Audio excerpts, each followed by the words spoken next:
पाकिस्तान और बलूचिस्तान के बीच में कोई जंग नहीं है। ये जंग है इंडिया और पाकिस्तान की। सही। इंडिया ने पहले बांग्लादेश को अलहदा करवाया, अब वो बलूचिस्तान के पीछे पड़ा हुआ है। बलूचिस्तान से एक नहायत ही अफसोसनाक खबर सामने आई है। BLA यानी बलूचिस्तान लिबरेशन आर्मी की जानिब से पाकिस्तान आर्मी पर अटैक किया गया है, जिसके नतीजे में पाक आर्मी के 45 नौजवान जो है वो शहीद हो गए हैं। नाज़रीन, BLA की जानिब से पहली बार तारीख में देखने को मिला है कि पाकिस्तान आर्मी पर इतना बड़ा अटैक किया गया है। पाकिस्तानी जो थे, पाकिस्तानी सवार हो गए, पाकिस्तान आ रहे थे, उस गाड़ी में उन सब लोगों को जला दिया। किसने जलाया? इंडिया ने जलाया। हर चीज़ हम इंडिया पे क्यों डाल देते हैं? बलूचिस्तान के अंदर जो चीज़ें हो रही हैं हम कहते हैं इंडिया ने कर दिया। क्यों ऐसा क्यों होता है? मैम, सबसे बड़ी बात है कि अपने गिरेबान में झांकने की ज़रूरत है कि ये क्या कर रहे हैं, लोगों के साथ ये क्या कर रहे हैं। इंडिया के ऊपर तो हम जनाब फेंक देते हैं कि इंडिया ये कर रहा है। अभी ये भी हम सुन रहे थे महारंग बलोच को भी राह ने फंडिंग की है। दोस्तों, बचूल लिबरेशन आर्मी और पाकिस्तानी सेना के बीच पिछले करीब 2 दिनों से भीषण लड़ाई जारी है। BLA ने बलूचिस्तान माच शहर पर कब्जा बरकरार रखने का दावा किया है। वही पाकिस्तानी सरकार का कहना है कि हालात नियंत्रण में है। दोनों ओर के कई लोग मारे गए हैं। पाकिस्तानी सेना और बलूच लिबरेशन आर्मी के विद्रोहियों के बीच पिछले करीब 40 घंटे से जोरदार लड़ाई जारी है। पाकिस्तानी सेना को बलूचिस्तान प्रांत के माच शहर में करारा जवाब मिल रहा है। पाकिस्तान सेना ने दावा किया है कि माच पर उसका कब्जा है, लेकिन बचूलों ने वीडियो जारी करके इसका खंडन किया है। इस लड़ाई में पाकिस्तानी सेना हेलीकॉप्टर और लड़ाकू विमानों तक का इस्तेमाल कर रही है, लेकिन अभी तक वह बचूल विद्रोहियों के हमले को रोक नहीं पाई है। पाकिस्तानी सरकार का दावा है कि इस लड़ाई में अब तक 6 विद्रोही मारे गए हैं और 4 पाकिस्तानी सैनिकों की भी जान गई है। वही बचूलों का दावा है कि 50 से ज़्यादा पाकिस्तानी आर्मी मारे गए हैं। अब ये जो 45 आर्मी के बंदों को वहाँ पर जो मारा गया है, शहीद किया गया, उस पर क्या कहोगे?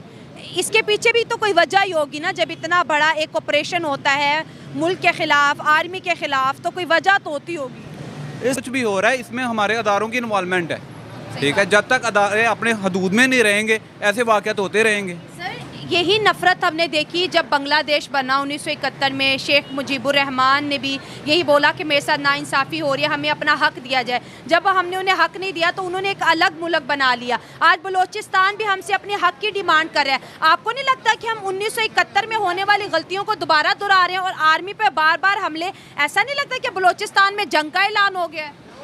ये क्या कर रहे हैं? इंडिया के ऊपर तो हम जनाब फेंक देते हैं कि इंडिया ये कर रहा है। अभी ये इल्जाम, हाँ, अपने गिरबानी देखते हैं और हर इल्जाम जो है हम इंडिया पे लगा देने से आपको लगता है कि चीजें ठीक हो जाएंगी? बिल्कुल नहीं ठीक होंगी। वो पिछला वक्त था, आज से 50-60 साल पहले, मतलब कि हमें एक बत्ती दिखाई जाती थी कि ये सारा कुछ इंडिया कर रहा है, लेकिन अब लोग समझते हैं, अब हम समझते हैं ये इंडिया नहीं कर रहा, हमारे अंदर से लोग कर रहे हैं, ठीक है। इंडिया के बारे में जो बच्चों को नफरत बताई जाती है, पाकिस्तान में अगर कोई मर जाता है तो कहते हैं इंडिया ने करवा दिया है, कहीं पे बॉम्ब ब्लास्ट हो जाए रॉ की साजिश है, बलूचिस्तान में BL एक्टिव हो जाए तो BLO को भी जो फंडिंग जो है इंडिया करवा रहा है। आपको क्या लगता है कि ये जो इल्ज़ामात है क्या हमें दुनिया को या दुनिया के अंदर जो है सर्वाइव करने देंगे? हमें लगता है कि पूरी दुनिया इस वक्त जो है इंडिया के अंदर बैठी है, वहाँ से डीलिंग कर रही है। वाहिद हम है कि अगर यहाँ पर एक चिड़िया भी मर जाती है तो इल्ज़ाम उन पर लग जाता है। मैम, ये देखिए इंडिया कहाँ पहुँच गया इस वक्त। इंडिया कहाँ तक पहुँच गया इस वक्त। हम इंडिया पे इल्ज़ाम तो लगा देते हैं सारे के सारे, लेकिन इंडिया देखे पूरी दुनिया में अपने अच्छा असर रसूख बनाया हुआ है, लेकिन पाकिस्तान आज के कहाँ पे खड़ा है। इंडिया भी ये करता रहा है कि पाकिस्तान मतलब कि हमारे इन्वॉल्वमेंट करता है, दहशतगर्दी करवाता है, लेकिन इंडिया जो है ना इस वक्त पूरी दुनिया में अपनी उसने जो इंटरनेशनल मार्केट उसमें अपनी पोजीशन बनाई हुई है, लेकिन पाकिस्तान बलूचिस्तान की जानिब से जो इतना बड़ा अटैक किया गया है, बलूचिस्तान में एक तहरीक चल रही है, आज़ादी की तहरीक। बलूचिस्तान चाहता है कि उसे आज़ाद कर दिया जाए।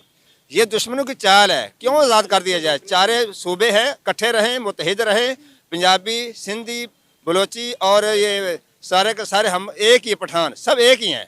हम 45 हमारे फौजी शहीद कर दिए गए, ये गलत किया है जो उन्होंने किया है। सर आप क्या कहेंगे? गैर मुस्लिम का काम है ये, मुसलमान तो आपस में नहीं लड़ सकते, ये सबको पता है। ये फितनापन जो हम साए करते हैं ना, उसी का नतीजा है, या इलेक्शन रोकने का नतीजा है, कोई ऐसा कोई नतीजा है? ऐसे अपन फौजी आपस में मुसलमान दोनों नहीं लड़ सकते।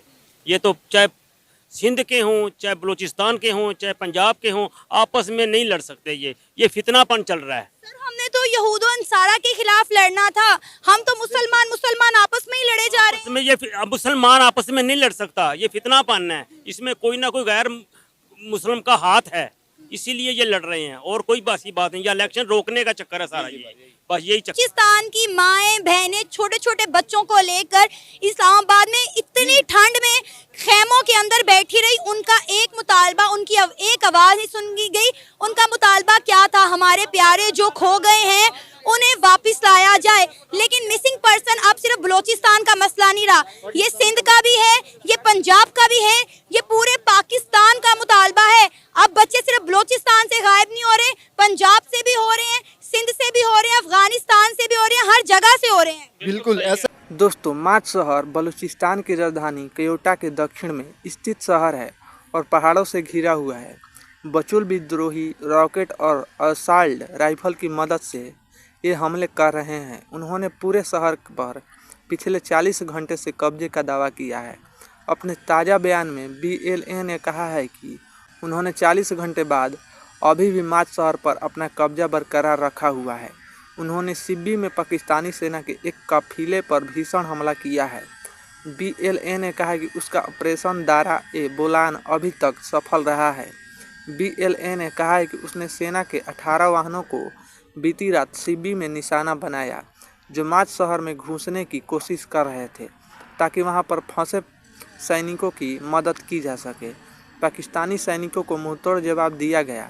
इस दौरान रॉकेट, मशीन गन और अन्य भारी हथियारों की मदद से पाकिस्तानी सैनिकों पर हमला बोला गया। इस हमले में पाकिस्तानी सेना के 40 जवान मारे गए हैं और कई घायल हुए हैं।